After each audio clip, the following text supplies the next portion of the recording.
All right.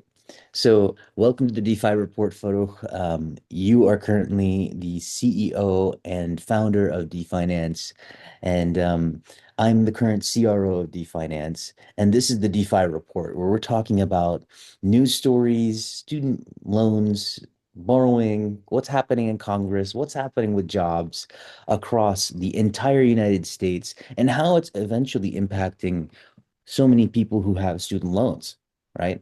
And I think one of the amazing things about Definance is that we're trying to actively solve the student loan debt crisis, which is currently sitting at about 1.8 trillion US dollars as of today and growing.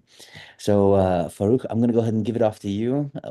Let's go ahead and have your little bit of an introduction. Yeah, thank you, Daniel. Yes, you're right. I mean, so many people are dealing with student debt, and the finance is tackling the student debt crisis. And the reality is that, I think 70% of student loans are held by millennials and Gen Z Americans, Mhm. which also means that they are also the predominant engine of our workforce now. I think our workforce is up about that much. About 7 out of 10 people are Gen Z or millennials, and I think in the next couple of decades, that's going to be over 90%, right? And so if all of these people are suffering from student debt, and that means what, 45 million people roughly have student debt. Like you mentioned the Yeah. number $1.8 trillion, and just so everybody's aware, we're not talking billions. This is trillion dollars. So more like 1,800 billion. So it's a huge number. So if this is the problem that is impacting so many people, then in one way or another, it is trickling down and impacting pretty much everybody in the United States. Mm. This podcast of ours, and we'll try to keep it as succinct as possible, will cover various issues around what we're doing at Definance. And when I say we're tackling the student debt crisis, that's one aspect of it. We actually work with working Americans, educated working Americans who have student debt, who are who want to deal with it in a better way than be kind of immersed in debt and have that debt burden on them. So we're able to refinance their student loans using income share agreements. And we'll talk more about income share agreements and what that also means.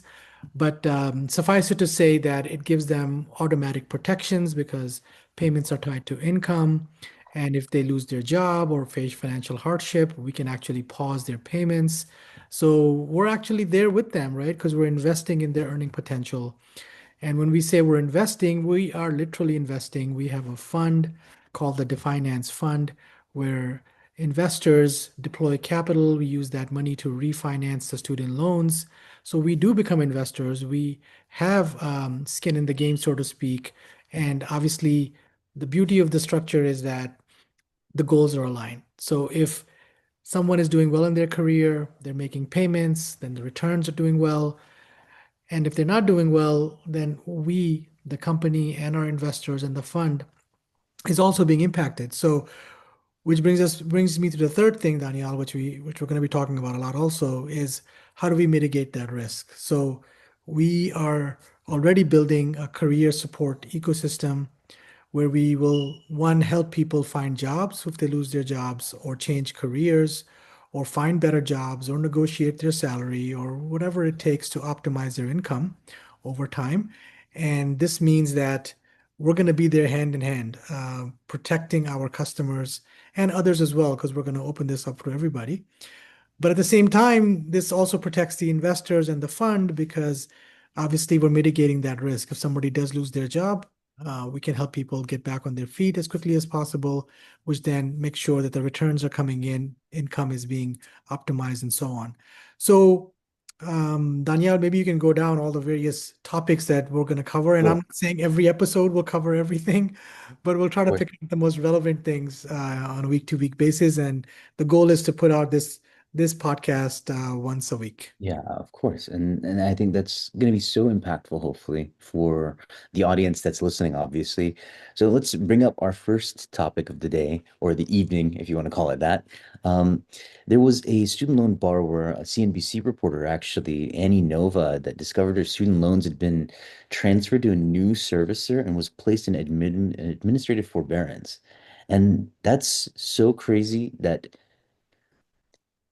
she was not aware of the fact that her accounts were put into forbearance, therefore creating interest, therefore she as a result, she's, having to pay more. And I guess maybe from the definance perspective, I mean, like if somebody were to have, let's say, a definance contract, I don't think that would ever happen, right? No, absolutely not. I mean, and just to be clear with what's happening with Annie, when it goes into forbearance, interest is still accruing, but it's in forbearance, so payments are not being made. What does that do? Well, that means every month, whatever interest that accrues increases her balance. So month to month, her loan balance is going up. So whenever she discovered this at some point, so she discovered that, and I don't know any situation, we don't know exactly what the numbers are, but just assume, just to give an example, if she had 20,000 in student loans, it may have been in forbearance for a few months, and she may have ended up with $23,000. So now she has to pay back 23,000 because that is the new balance, right? It's no longer 20,000 because interest has compounded onto her balance, increasing her balance. So which means she has to pay the 23,000 back plus interest on top of that. Hmm. So this is why, to me, student debt is predatory. And this is just one example of how it's predatory. The servicing of student loans, and for those people that don't understand what that means, servicing is the actual process of collecting the payments, handling all the situations that happen during the term of the student loan, right? Could be collections, which is a more of a negative thing, but even a positive thing of just collecting payments and so on. That's all goes into servicing. And the servicing of student loans is, I'm shocked. The more I've looked into this, the more we worked on this issue, how bad the servicing is of student loans and how, in many ways, is designed to keep people embroiled and stuck in this debt trap, not death trap, but maybe, kind of is like a death trap as well. Yeah. But no, to be clear, debt trap, which is impacting people for literally years and years and years. And I don't remember the statistic off my top of my head, Danial, but I think there's millions of people that are in their 50s and 60s still paying back student debt, and you're talking about 30, 40 years after finishing their degrees. And that's insane to believe. Like, I mean, it's strange to think that those people who are in the boomer generation, I mean, they were the ones that advocated to the millennials and Gen Zs that, hey, go get an education and you'll have a stable job and a steady income and everything. And I mean, it's crazy that even they have debt. Um, and like I would understand us having debt, the millennial generation born in what 90, what 80s and 90s all the way up to the year 2000 ish. Um, and I'm lucky in this regard that I don't have any more debt. I paid it off ASAP. Um, because I just didn't know better, right? Definance, the product did not exist. And had it something like that did exist during my time, then of course I would have happily went that direction.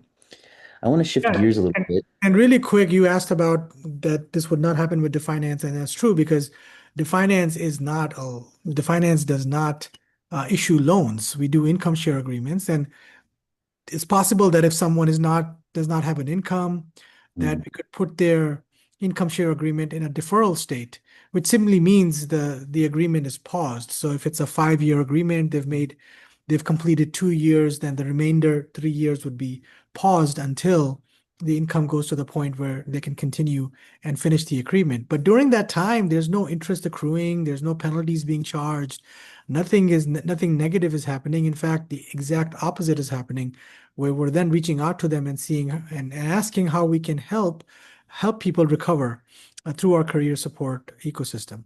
So that's the huge difference, Danielle, in terms of how it would be different for Annie, for example, if she had a Defynance income share agreement versus the loan that she had. makes sense. So let's shift gears a little bit. I want to talk a little bit more about the current, student loan debt issue that we have. Right now, it's sitting at roughly $1.8 trillion as of mid 2025.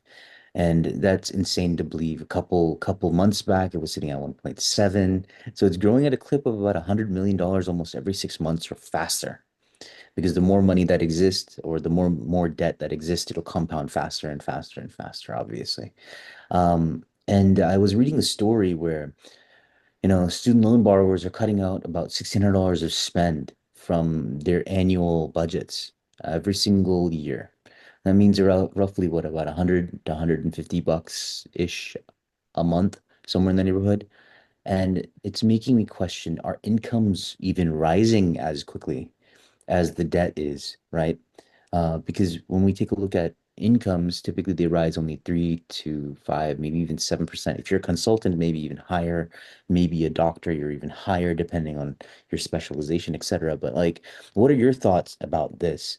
Do you think that by saving more and paying it off faster, it would accelerate or reduce the debt burden of the United States as a whole? Or do you think there is a better avenue to take here? Yeah, I mean, first of all, student debt has been rising. How fast is rising? That depends on the time. So, but with reference to your question, would this impact the whole country? Obviously, if people are paying their debt back faster, that Mhm. should be a positive, right? If debt is reduced, that means people's mental anxiety and the stress that they get from student debt should be reduced, which also then means that they can more focus on their life and really focus on, growing their careers, focusing on their families, investing for the future, saving for retirement, buying a house, all these things that typically happens in America, for most people that are in the middle class is, you're like, for example, buying a house becomes such a crucial thing to build wealth and to actually, in many ways, have savings that you can turn to in your old age and retirement. So yeah, I mean, I think that would be a huge benefit. Um, and the other thing that we should point out is one of the reasons why I think more and more people are focusing on paying stuff back faster is that a lot has changed with what's happened in the Trump administration, with what was happening in Biden's administration with regard to student debt. During the Biden administration, there were various different income-based repayment plans that people um, had options to get into. Some of them really lowered their monthly obligation tremendously, but also then extended the time it would take to pay off the student debt. I mean, going from a 10-year loan up to 20, 25 years with the quote unquote promise of forgiveness with whatever balance was left over. And Mhm. the Trump administration has done away with many of them. In fact, a lot of them were challenged in the court system anyway, and they've kind of boiled it down to, I think, two main ones. But that's also resulted in a couple of things happening. One, collections of student debt, which was also paused since COVID in 2020, when there was a moratorium on payments for a long time. Collections have resumed, so people are dealing with that.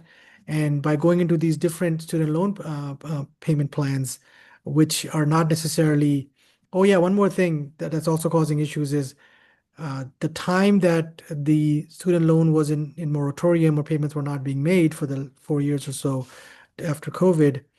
um, the Trump administration had came back and said, well, we're going to count those years as part of the loan, but that means you didn't make any payments during those 4 years, which means if that counts towards the 10-year total loan, then you have Yeah. to make up in 6 years what you would have paid in 10 years, which means your payment is going up. And for some people, we've seen stories where it's gone up twice, two, three times as much as what they were paying. So that's another reason why I think a lot of people are getting a lot more conscious about cutting back on their personal expenses, cutting back on their budgets, and really directing more money to get out of the student debt trap. Mm. But another way of doing it is to come talk to the finance. Awesome. Awesome. Uh, let's see. The next thing I have on my list of topics is the default cliff. Some senators and lawmakers were saying that, because of almost a third of all the borrowers have fallen delinquent as payments resumed because of this new legislation that the Trump administration put in place. What's essentially happening is that it's impacting, the the credit scores of these individuals who have the student loan debt. they're unable to buy anything, or their ability to buy things has come at a higher cost to them, whether that's insurance, whether that's a car payment, whether that's you name it, whatever requires credit or uses credit as an analysis tool has become incredibly more expensive for those who have student loan debt. Um, what what are your thoughts on this? I mean, like, obviously, this is a problem even bigger than definance in some cases, right? Because this is more of a political related issue and a legislation based issue. But do you think there is some reprieve for student loan borrowers in the future? Because this is an immediate problem. And how what would you be your take on solving this? I mean, reprieve, I don't think there's like reprieve in the sense that um, student loans will be forgiven. Biden tried to do that. That was struck down by the Supreme Court. And I think the Trump administration stance is more about tough love that, hey, you've taken out these loans. It's time to get back on track. It's time to start making payments. It's time to get you out of default and so on. And they've given some ways for people to get out of there by there's some provisions put into place to get people to recover their status. But I don't see any, relief coming up. I mean, the cost of education is still extremely high and continues to go up. If people want to go to college, they need to take out student loans, a lot of them, because they can't afford to pay for college. Their parents can't afford to pay for college, and so on. In fact, in some ways, it's getting worse because I think the Trump administration is slowly trying to get the federal government out of the student loan business, meaning student loans will eventually, I think, become privatized, which would mean that now at least the government has more caps on the interest rates and so on. But when it goes to the private side, then it becomes, anybody can charge, whatever. I guess they'll maybe have, obviously they'll have some rules, but even today, private student loans can go into the teens interest rate wise, right? And that's It's sort of it, potentially harmful. I would make it akin to if it becomes privatized, it would be like payday lending. I mean, in some ways it already is in terms of the way these things are serviced. They're so predatory. But yeah, yeah, yeah. I mean, God forbid anything gets as bad as payday lending. But it certainly is not it's certainly not a good thing when it starts heading in that direction. But in some ways, it's also an opportunity for Defynance. We're also a private institution, and it's an opportunity for us to come in and offer a better solution, a solution that is not based on debt, that actually takes people out of debt and treats them fairly with a payment structure that is affordable and yet also protects them if things don't go right. You know what? I wish if we had a perfect world, one of the things I would do if I had any sort of political power would be, actually proposing a law to actually allow student loan debt to be either discharged or reduced or make it make it so that there is some reprieve, some sort of like relief for existing student loan borrowers. Because it's so strange that like there was legislation from the 1970s onwards that led to this problem and the subsidization of education and all these other things that ballooned the cost of education. Because I don't, if that never happened, then would the cost of education be reasonable today? And I think that's a very valid question to be asking. Well, you're giving the left position on this issue, right? But the right would say why should the loans be forgiven? I mean, for the people that have paid back their loans, like you, for example, how is it fair that somebody else's loan will be forgiven when you went to the trouble of making sure that you paid yours off, right? So that's the argument on the other side that, hey, you took out the loans, then why should we bail you out? Though, they bail out big government and they bail out big corporations all the time. But why should we bail you poor middle class person out, right? And that's the argument from the other side. But I think, like if I what I would also suggest is if we had the ability to change things, I mean, we need to figure out how to keep the cost of education or lower the cost of education. I mean, or at least tie it to outcomes, like why should an art major be paying the same tuition as an engineering major? Because the Or engineering finance major, or whatever it is, yeah. right? Or MBA, all right? It just makes sense. When we know that certain majors, certain people's careers are going to have much better outcomes economically, then then maybe perhaps they should pay a certain rate for education, while others should pay less because they're also needed, right? We need art majors, we need social workers, we need all kinds of liberal arts majors as well, because society needs everybody. We can't just survive on STEM alone. So, I mean, I would look at that issue because ultimately that's what's really gonna, that's like one of the root issues that needs to be addressed, but nobody's really talking about it. So as far as what I've seen so far, it's more going after the people with student debt and trying to, deal with them, but not necessarily dealing with why they're in so much debt to begin with. That's fair, and that makes sense. The next story that I have on my list is, delinquency and default rates are at historic highs. 10% of federal loan balances are already past due and up from 8% the prior quarter. I mean, that's a huge, sharp increase, right? And then over 4.3 million borrowers are in late stage delinquency, nearing default about 8 times the pre-pandemic levels. And that's insane. Like that's just like that's I mean, it's growing if it's growing at 8 times, which is about 800%, right? Which is insane. That you can't beat that. It's just it's very hard to beat that growth. And like just how are you gonna catch up to it?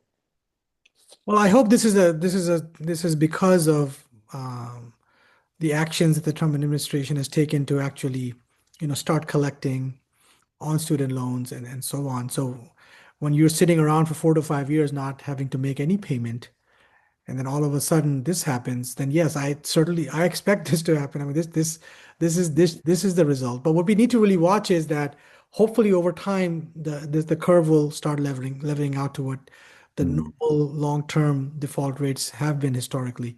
Because yeah, at this stage it's going to be high because all of a sudden people are, in for a shock that, okay, I'm sitting around for 4 years not making payments, and now all of a sudden I have to start making payments. So that's something that I personally be watching to see how this thing is leveling out. But if this is not leveling out, then yeah, then there's a serious problem that much deeper than what we all think. God. Well, I think we're kind of getting along on this Yeah. episode, Danielle. I know there's lots of stuff to talk about, and we'll try to keep these episodes, at a digestible length so people can hopefully, watch them and consume them, and hopefully provide lots of great comments. Please comment below. Love to hear from you, your stories. If Mm, finance can help in any way, even if we may not be able to directly help you if you don't qualify for our program, we'd certainly be there to offer you guidance and direct you towards the right thing and try to figure out some other creative ways of mitigating your student debt issue. And if you're an accredited investor and you want to help support this problem, you want to help support getting people out of student debt, make a huge social impact, then comment, reach out to us. Defynancefund.com. That's DEFYNANCE fund.com is the website for the investors. And the returns are pretty good too. So returns are good. And if you're looking for passive income with very little volatility, because we're investing in income, and income is generally speaking, right now in the aggregate, very, very, it is not volatile. It just grows steadily over time. And mm. data shows even in recessionary times or all kinds of economic conditions, incomes stay stable. So it's a really great asset class. It's a new asset class. So come talk to us, try to understand better as to how everything works and how we've mitigated your risk. But let's work together to get people out of student debt and really make sure that we empower financial freedom, which is what we stand for at Defynance. Absolutely, absolutely. And please do leave your comments down below. Give us some feedback. We'd love to hear from you and hear your stories. And if you'd like to be on the pod as well, just, shoot us a message on YouTube or wherever you find this pod. And maybe you'll be one of the people that we're interviewing for the DeFi report. Yeah, and if there's any other ideas as to what we should be talking about, what we should focus on, the kind of stories you want to learn more about, let us know. We do our research every week, so we'll come back and talk more about what you want to hear in the Defy report. Right. Thank you, Signing off. Nicole. Thank you for being here, and thank you for whoever's been watching. Look forward to the next episode. Absolutely. Talk to you guys soon.